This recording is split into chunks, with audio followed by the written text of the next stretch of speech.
Hey, it's Aaron, and today we're going to do our shaky cam, I haven't called it that in a long time, shaky cam interior walkthrough in a 2025 Chevrolet Silverado EV.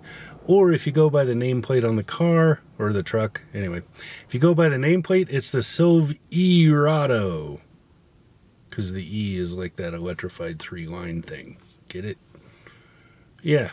So anyway, we're just going to do a quick walkthrough of the interior. I have a full review of this as well, and then walking around, sort of a walk around, you know what I mean. And yeah, so let's just get started. There's some interesting things in here. We saw some of them in the Hummer EV as well. These two are very much related. And yeah, and then a lot of the usual Silverado stuff is in here as too. So let's check it out.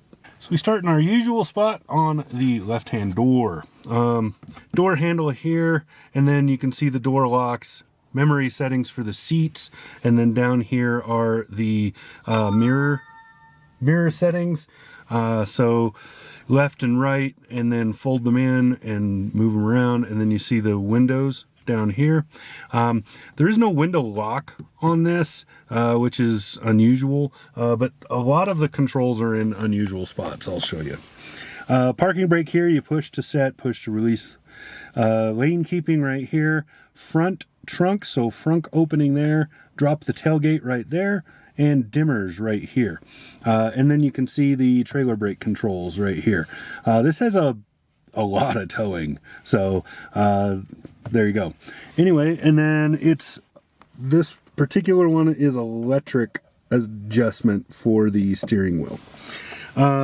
There is no hood release because there is no hood, so FYI. All right, the steering wheel right here. I can barely get the whole thing, but anyway, we're going to focus starting on the left and then the right. So on the left side of the steering wheel, mostly cruise control stuff. So you can see you turn it on and off and set with this. So this will set it when you turn it on. You cancel it right there. You go up and down to go up or to raise or lower the speed you want to go. This sets your distance, so your following distance for the adaptive cruise. And then this is the super cruise. I think that's what Chevy calls it.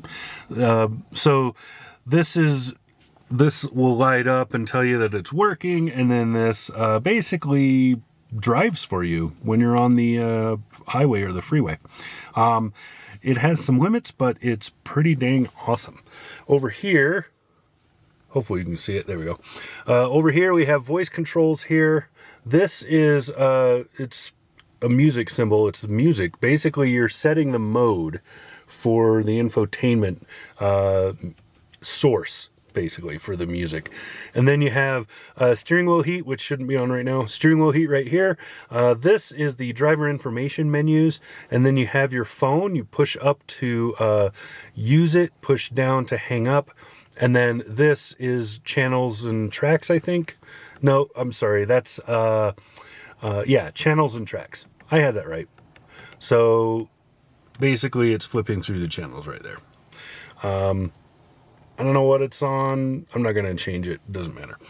Now, up here, this paddle shifter looking thing is actually your battery. So you can think of this kind of like an engine brake. So you can pull this and it will slow way down and recharge the battery a little bit more. Great for freeway off-ramps, things like that. Also half decent when you're off-roading. This isn't a serious off-roader, but it's pretty okay. And this will help with that. Then you have this dongle over here on the left. This is your lighting. So up and down for the signal turns, because you should use them in that order. Push here to squirt, and then twist this right here to do the windshield wipers up front, and then back and forth for brights. Over here is your gear shifter. See this in most Chevys now? So you can see you just pull it forward, you go down to drive, pull it forward, go up for reverse, push this button for park, and then just pull it towards you to go into neutral. Pretty simple system and easy to get used to. All right, this is the little spy thing that spies on you and makes sure that you're not falling asleep. Now, let's look at, I'm not going to be able to get the whole thing, and then we're going to have this weird glare because of where the sun is. It's winter time, so the sun is really low in the sky all the time. So there's really nowhere to go to avoid that. Anyway, you can see over here this is basically driver information screen. So this is stuff that changes when I push that menu button. So you can see how everything swaps around. See that? Fully digital display. It's really cool. I really like it. So anyway, there's various versions that have this layout and what I was on right before. So let me get that. There we go. So there you go, and then you can go up and down with the things to menu thing to change what's right there. And then down here, this is the estimated range based on the charge setting. Right now we're at 89%, and then the vehicle's ready to go and so on. And then in the middle, you can see here's the mileage. This is a digital, but you saw it change around, and then this is what's going on the stereo, which can also change around. And then down here is your gearing, and over here shows you, as well as right here shows you, so this will give you a number readout, and this gives you kind of a dial readout of what's happening with your battery. So right now we're using roughly 1 kilowatt. It's probably a little less than that, as we just sit here in quote idle unquote. Anyway, and then we move over, and this is an interesting screen. Takes a second to get used to this. So here's your volume control and stuff. Right up on top right here, see my finger, is an on-off button. Just touch it for this whole screen here. And then down here are some settings. So you see these little symbols. This, push it, maybe. Oh, there we go. This is turning the vehicle on and off. Now this truck turns itself on and off when the key is detected. So you just get in and it starts up. Because there's no like engine starting or any of that. It's just electric. But you can change that here. And then you have, this is for, you can set a time you want it to, if you have it idle, you can set it to say, hey, idle for at least this long, that kind of stuff. And then this is some settings, and this is your headlights. So most of the time you just leave them on auto. There we go. But you can manually do them here. So like I parked in a lot to wait for my kid, and the lights were on, and it's nighttime, and that's annoying when you're just parked. So I turn them off there. It will default to auto when you get in and out of the vehicle. Then over here is basically, so let's go to the main menu. Here's kind of what you see as let me get back far enough. It's a gigantic screen. This is what you see as kind of your main menu. Most of the time I am on this menu or this one. So you got the big map over there. You got some stuff you can do with navigation right there. Your phone and other things right here. You can go here and change some vehicle settings, which is awful useful, including like traction control and other stuff if you just happen to go off-road a little bit. Then you have your phone right here. My phone's still connected, so that's what's going on with it. And then here is there you go. So yeah, it's pretty cool. A very nice system, easy to use, really, really easy to use. Now down here you have your HVAC stuff. So right now it's off, so I'll turn it on really quick, and then you can see what it looks like across there. You can manually set stuff, or you can just leave it on auto. And then you have your bun warmers and coolers right here for either side and so on.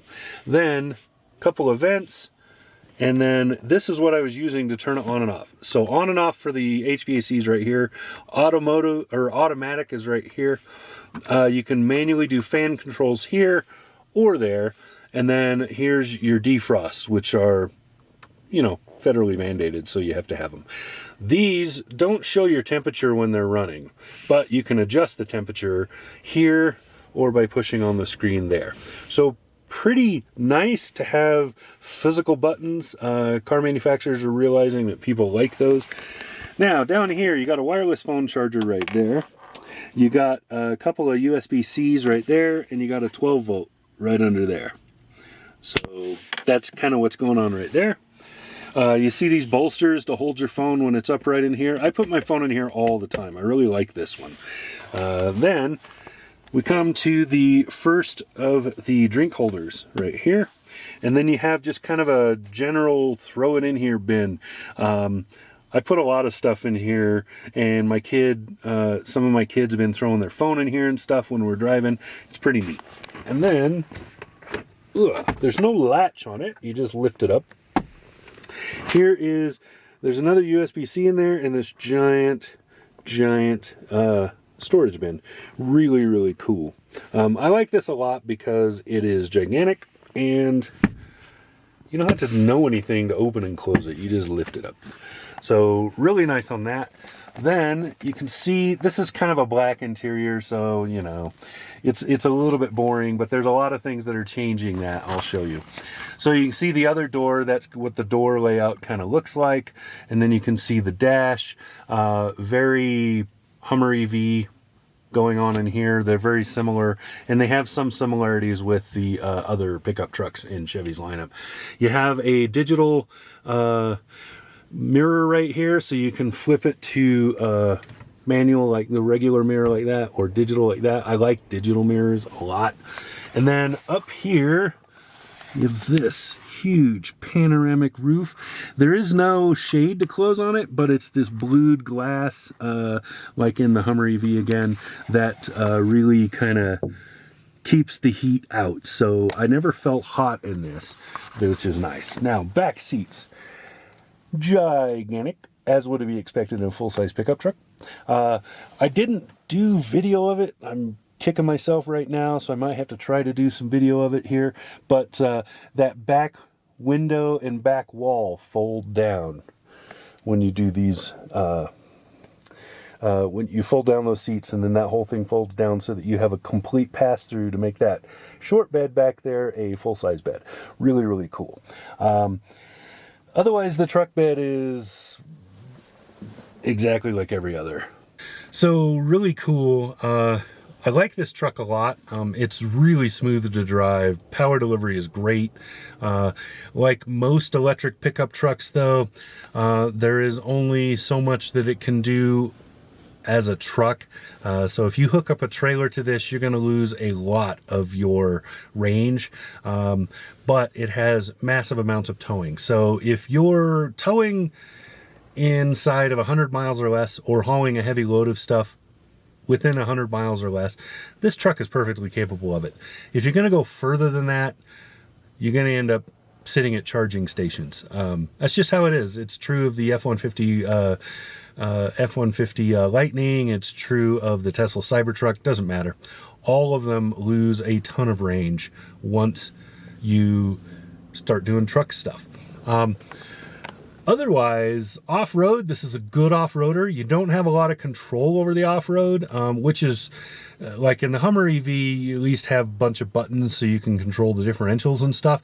In this, you have none of that. So off-roading is fine. It does just fine off-road, but this is not a Moab goer or anything like that. This is a general utility off-roader, is the way I would put it. So basically like any 4x4 pickup truck. It's not made to climb rocks and whatever. It's made to drive through that, you know, that Jeep road on that ranch or whatever. It's made to get you there. It's not made to seriously like compete as an off-road machine, which is also true of the Cybertruck. So I always laugh when you see all those serious, like those big time off-road, look how much it fails. Well, a lot of trucks would fail doing that stuff. Not defending the Cybertruck. I don't like it at all, but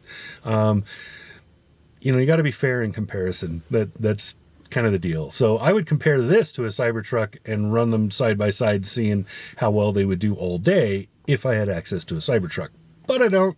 So anyway, that is the interior of the 2025 Chevrolet Silverado EV, or Silverado. So yeah, really like this truck for what it is. So if you can't get past the electric thing and you're just going to bash because it's electric, I guess go for it. It's more engagement on my channel and stuff, but you're really kind of missing the point. So, all right. Yeah, that's it. This has been Aaron. Talk to you again soon.